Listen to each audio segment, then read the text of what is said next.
Ok, donc au sommaire de cette vidéo, bien sûr, on fera le tour extérieur de cette finition Airline sur ce nouveau T-Roc. On fera aussi le tour intérieur, parce que c'est une véritable révolution pour ce restyling. La promesse d'un moteur diesel, c'est effectivement d'effectuer des longs trajets avec des faibles consommations. On fera un point détaillé sur les consommations et l'autonomie totale de ce T-Roc diesel. Faut-il choisir un moteur essence 150 chevaux ou ce diesel aussi de 150 chevaux? On fera bien sûr le bilan ensemble au volant. Allez, c'est parti, en avant l'essai.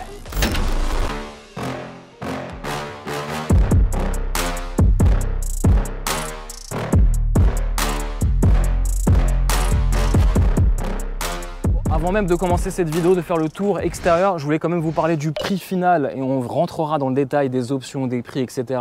de ce nouveau T-Roc. Mais sachez que celui-ci, dans cette configuration, vaut à peu près 47 000 €. Restez là les amis, on va quand même faire le tour ensemble et on va parler de ce moteur diesel, un véritable atout de ce T-Roc. Allez, on va faire ensemble le tour extérieur de ce T-Roc dans cette configuration et finition Airline. Alors attention, c'est une finition sportive, mais c'est juste une finition. On est quand même tout de même sur un moteur diesel. Si vous voulez plus de sportivité, je vous invite à vous diriger vers le T-Roc Air restylé. Il vient juste de sortir d'ailleurs si ça vous intéresse. Je pourrais l'essayer si vous êtes chaud. Celui-ci fait 300 chevaux sous le capot et celui que vous voyez sous les yeux fait 150 chevaux. Alors oui, effectivement, ils ont retravaillé l'avant avec un bouclier légèrement retravaillé par rapport aux phases 1. On a aussi en option des projecteurs IQ Light avec ce fameux bandeau lumineux qui est repris sur la Golf 8, sur le Volkswagen Taygo. D'ailleurs, on peut même presque s'y méprendre à croire que c'est un Taygo. Et puis aussi sur d'autres modèles de la gamme, ça y est, ils sont lancés, ils sont chauds chez Volkswagen avec ce bandeau lumineux, cette calandre lumineuse. Écoutez, ça plaît ou ça plaît pas, en tout cas moi j'aime bien. De profil, voici le T-Roc. Alors rien ne change, c'est juste des éléments esthétiques qui sont rajoutés sur les boucliers avant et arrière. 4,24 m en longueur qui permettra d'évoluer en ville facilement. À l'arrière, pareil, légère modification du bouclier arrière avec cette partie là qui est revue. On a 4 fausses sorties d'échappement, et oui, ce sont des fausses, regardez, on est sur une finition Airline. Pareil, les optiques ont été légèrement retravaillées. Pareil, l'animation de nuit, il y a une petite animation qui diffère des premières phases. Voilà, les changements sont léger mais nécessaire pour tenir encore quelques années face à ses concurrents. Je vous rappelle, les concurrents, c'est du Renault Captur, c'est du Peugeot 2008, c'est du Ford Puma, c'est du Nissan Juke, c'est du Suzuki Vitara. Je continue à faire le tour de ce T-Roc. Alors avouez quand même, sérieusement, cette config, elle est vraiment terrible. J'adore la couleur. Cette finition Airline, je trouve que c'est celle qui embellit vraiment ce T-Roc. Et puis ces jantes en option de 19 pouces Misano qui sont vraiment du plus bel effet. Personnellement, j'adore. Spécificité sur cette finition Airline, c'est le vitrage arrière surteinté. Et dans ce coloris Blue Petrol, vous avez aussi le toit noir, ce qui permet de contraster légèrement avec la carrosserie. Et puis vous avez quand même des gros bandeaux aluminium qui viennent souligner un peu cette ligne typique du T-Roc. Alors on aime ou on n'aime pas.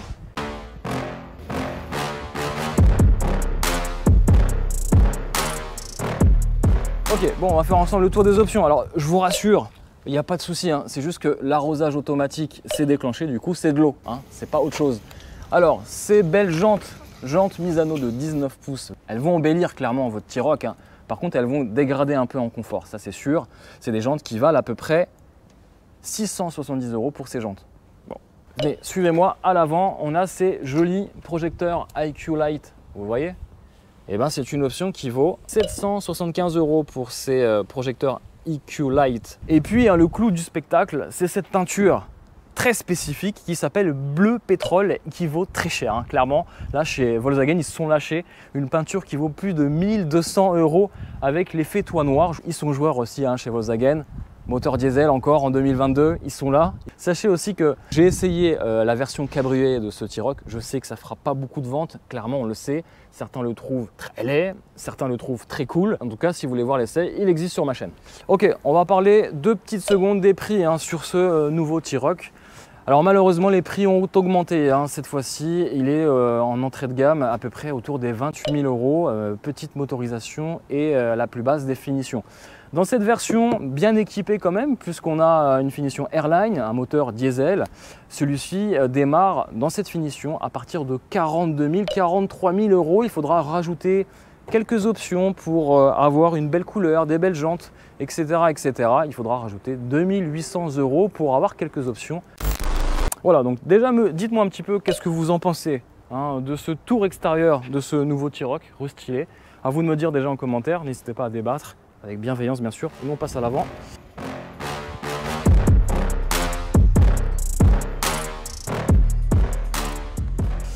Alors à l'avant, à l'intérieur même.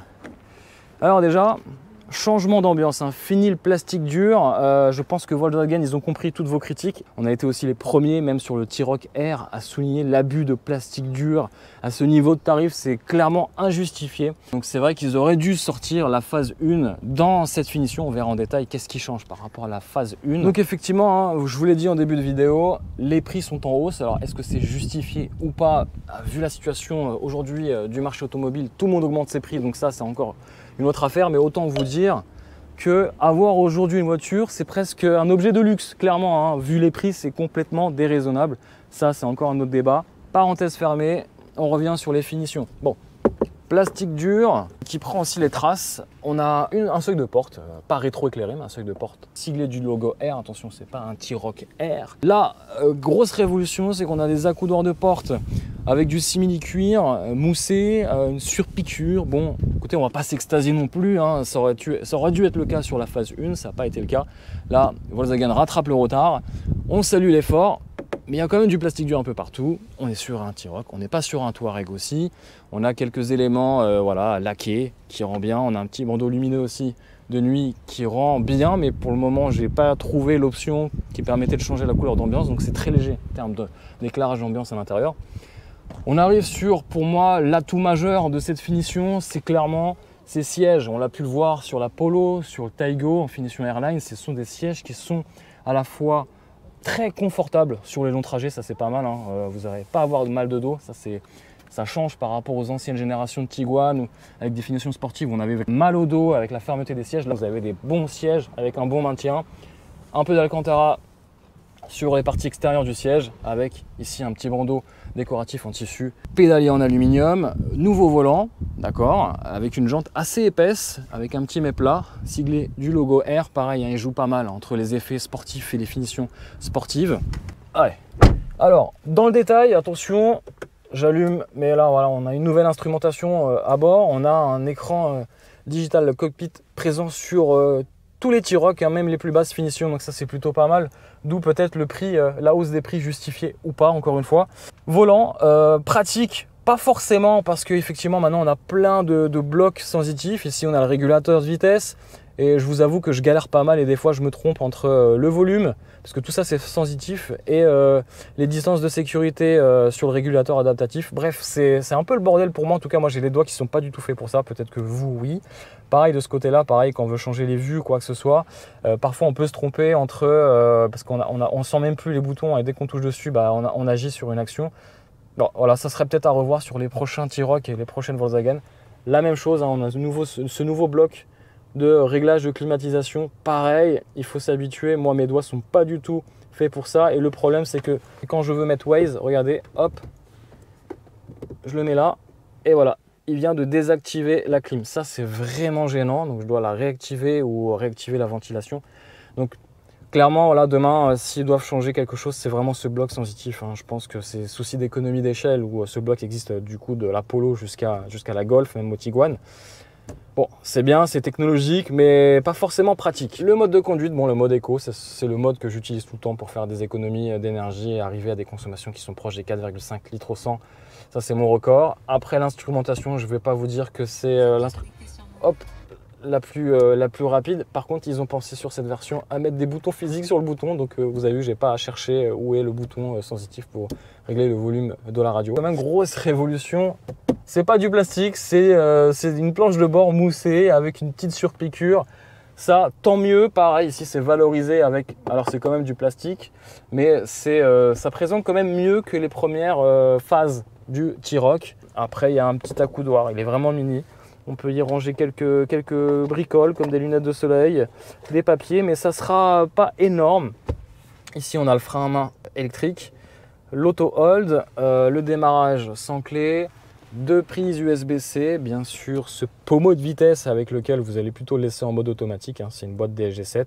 Pareil, si vous voulez plus de réactivité, activez le mode sport, il suffit juste de l'enclencher à fond vers le bas. Ensuite, on a voilà, une boîte à gants, on a un emplacement peut-être à la base pour le GPS, anciennement peut-être. Et ça sera tout, ici des petits rangements à droite à gauche, mais rien de révolutionnaire. Si on a un petit rangement ici, sous le siège passager, ça c'est plutôt pratique si vous voulez ranger 2-3 documents ou des clés à l'abri des regards. Ok, bon là j'en ai terminé pour le tour intérieur. Allez, on passe à la suite de l'essai. Les amis, je vous invite aux places arrière. Alors en termes d'habitabilité, c'est quand même un SUV urbain, mais quand même fait pour la famille ou les petites familles.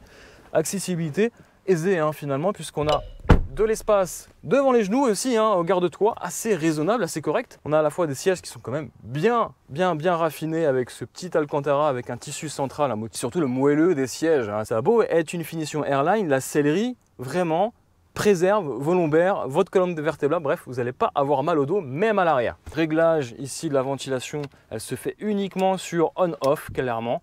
Ok, et ici vous avez bien sûr 2 prises USB-C. Alors, on va rester sur cette partie-là. Malheureusement, le tunnel de transmission fait que la place du milieu, eh ben, elle est un peu restreinte. Hein. Clairement, ça sera des petits gabarits et elle pénalise finalement la 5e place, hein, ce tunnel de transmission. C'est dommage. On a ici effectivement des petits range-poches voilà, dans les sièges, plutôt pratique pour les enfants. Et puis enfin, un petit élément de confort que j'aime bien, que j'apprécie, c'est ce fameux accoudoir où vous pouvez glisser vos boissons préférées ici avec 2 emplacements. Et autre astuce, regardez, suivez-moi. On a une trappe à ski et moi je vous donne rendez-vous de l'autre côté. Le volume de coffre, accrochez-vous bien, salut, coucou. Vous le voyez, il est quand même assez grand, 445 litres de volume de chargement. C'est à peu près 7 litres de plus que le Volkswagen Taygo, donc c'est peu finalement en termes d'écart. En revanche, le Volkswagen Tiguan, lui, fait 75 litres de plus. Ici, on est quand même sur un volume très acceptable, 445 litres de volume de chargement, c'est très bien. On peut moduler finalement le niveau, le plancher du coffre pour pouvoir vraiment gérer ce que vous voulez. En dessous, on a une petite roue de secours en option à 120 €. Et voilà, alors pas de fermeture à rayon malheureusement sur cette version. Voilà.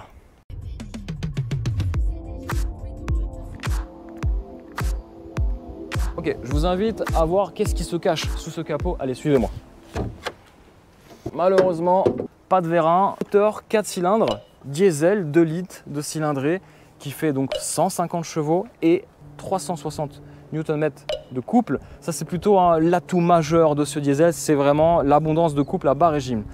En termes de performance, on va atteindre facilement les 100 km/h en 8,8 secondes. C'est même presque mieux que la version essence avec 150 chevaux. Et en termes de relance, même voiture chargée et coffre chargé, vous allez avoir vraiment d'excellentes reprises comparé à un essence qui va plutôt hurler dans les tours. Autre avantage de ce moteur diesel, vous le savez, c'est les consommations. Et on le verra juste après sur la partie comportement routier. Je ferai même un point consommation. Clairement, c'est absolument bluffant. Hein. Je suis à peu près depuis 1000 km avec, autour des 5 litres au 100. J'ai fait l'autoroute de la route et de la ville. Autant vous dire qu'avec une essence, avec le même moteur, j'étais plutôt autour des 7 litres, voire 8 litres au 100. C'est vous dire.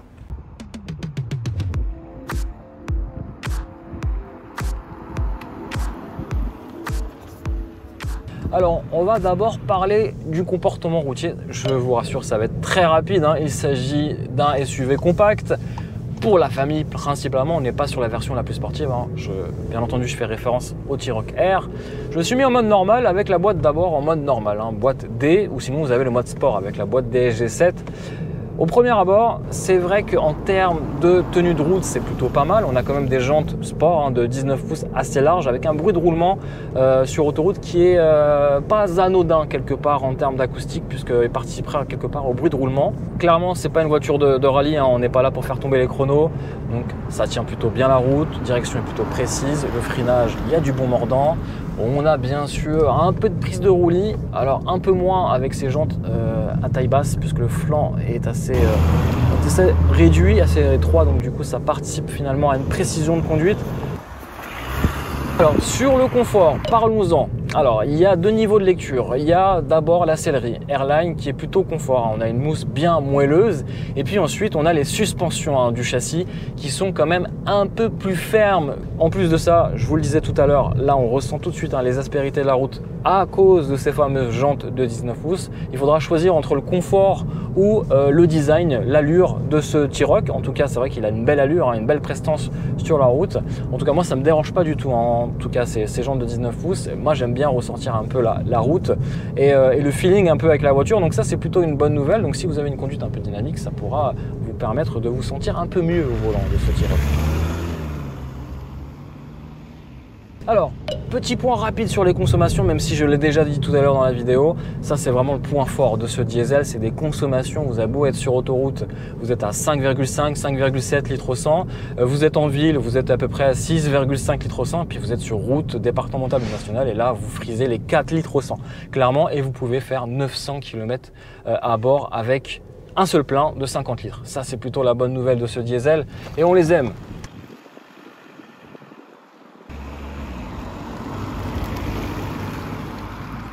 En revanche, le revers de la médaille de ce diesel, c'est qu'effectivement, même à chaud ou à froid, vous l'entendez, le bruit du moteur diesel 2 litres TDI n'est pas forcément noble et surtout, à basse vitesse, vous entendez quand même le petit claquement du TDI, même s'il a bien sûr, il y a eu un vrai travail de fait sur l'insonorisation. On n'est pas sur les premiers moteurs TDI où on entendait vraiment le claquement d'un tracteur. Alors en termes de réactivité sur la boîte DSG7, ça va être rapide, vous la connaissez. Soit vous activez le mode normal et bien entendu les relances sont un peu longues à se faire savoir, ou sinon vous activez le mode sport de la boîte DSG7. Ça c'est une astuce à avoir. Vous avez le petit S sur le tableau de bord qui vous indique qu'en fait vous allez avoir les rapports qui vont se passer plus rapidement. Ça va parler rapidement du poids. C'est vrai qu'il est lourd ce diesel par rapport à un moteur essence. Il fait à peu près 1450 kg et ça se ressent un peu clairement au volant. Là on a un comportement routier qui est, je vous le disais, avec un tirage de suspension assez ferme malgré le fait qu'on a une sellerie assez confortable et une chose de pneumatique de 19 pouces qui dégrade un peu le confort. Et en termes de ressenti, c'est vrai que le poids, on va pas le sentir vraiment, sauf si vous attaquez à chaque virage et vous mettez vraiment le pied à fond dans toutes les circonstances. C'est pas ce qu'on fera avec un T-Roc, clairement, je vous rassure.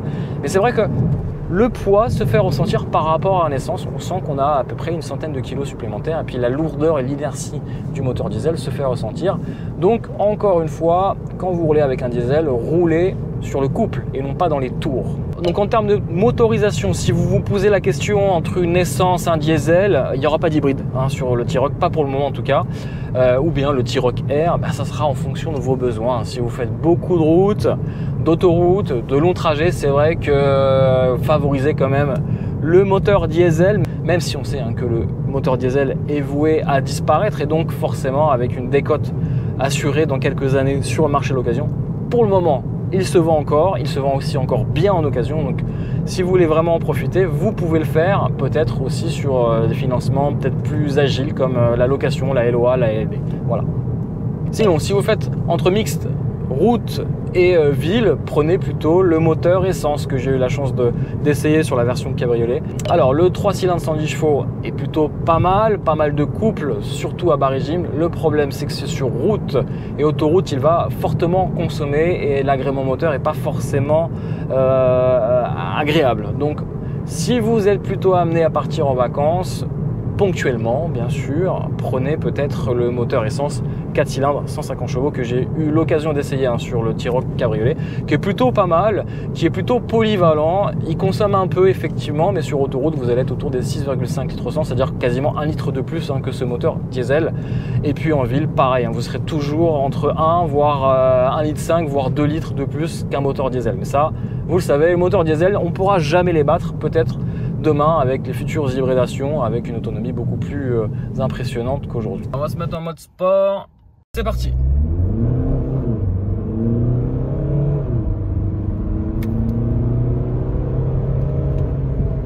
Bon, 0 à 100 à peu près en 8 secondes, 9 secondes. On a vu que l'anti-patinage s'activait assez facilement, donc preuve qu'il y a pas mal de coupes uniquement sur l'essieu avant. C'est pas un 4 roues motrices, c'est uniquement une traction. Alors, on va parler des performances. Je vous disais, hein, il est bruyant, dès qu'on dépasse les 3000 tours minute, on a vraiment le bruit du moteur diesel présent dans l'habitacle, donc c'est pas forcément agréable, donc autant rester sur le couple à bas régime, c'est ce que habituellement on fait hein, quand on roule en diesel.